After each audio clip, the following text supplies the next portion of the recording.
Right. Zach, hello, sir. Thanks for hopping on with me over summer vacation. Um, what have you been doing so far? What has summer been like? Busy? What are you doing for fun? What are you doing for work? Talk to I'm us. busy. I'm totally Yeah. busy. I go to court. I work for the state attorney's office in Palm Beach County. Mhm. So every morning, about 3 to 4 days a week, I'm in court, or I'm taking notes and filing paperwork. Oh Uh, my God. So that's what you're doing at court. Correct. So I file the plea paperwork, the plea deals, judgment papers, the rights that they have to sign, the waivers, and all that. And then I bring it up to court, and then my state attorney goes ahead and does the arraignment. And then I take it when we're done. I write it all up, I type it all up, and then we just repeat the process. Amazing, man. That is so cool. Are you doing anything for leisure, anything for fun, or are you just all work?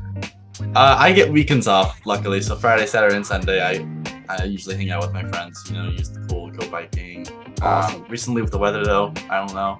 Yeah, in the afternoons especially, it's been brutal, man. It is actually technically hurricane season. So, all right, man. Well, thanks for hopping on with me. So, what we're doing here is we're just grabbing a little summer snapshot in the likely event that everyone forgets everything about GloPo. Just doing some little check-ins here, a little content for people to have available. So, we're just going to talk about Zach's extension task very conversationally. He's going to tell us about kind of the first of all, Zach, tell us what was the global challenge that you picked.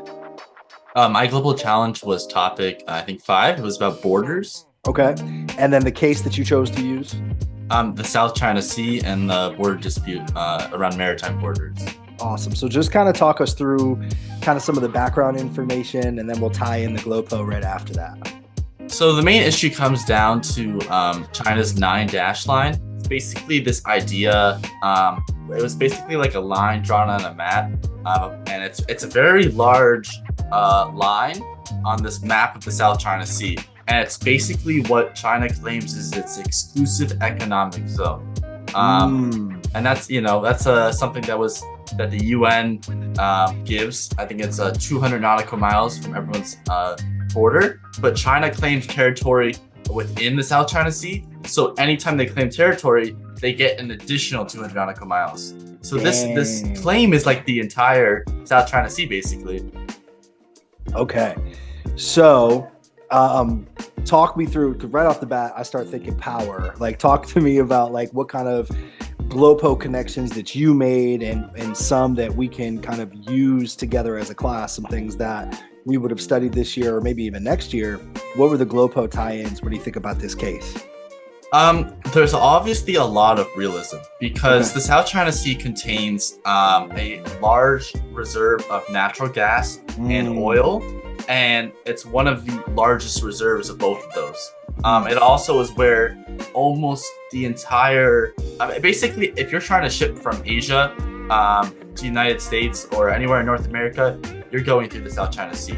So control over the South China Sea is super important. So people that offensive realism, which is they're acting in the interest of their own, an offensive realist would be like, I want the South China Sea.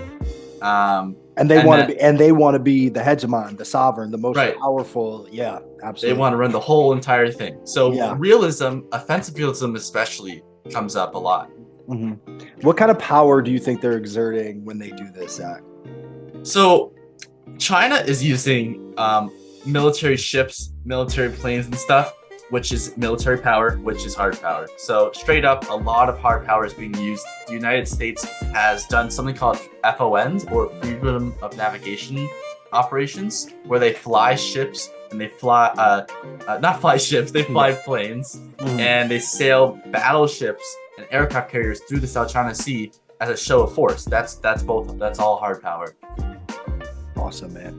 All right. So, is there any other theories that you think are important here that you may have discussed in your extension task or that we can use in studying this?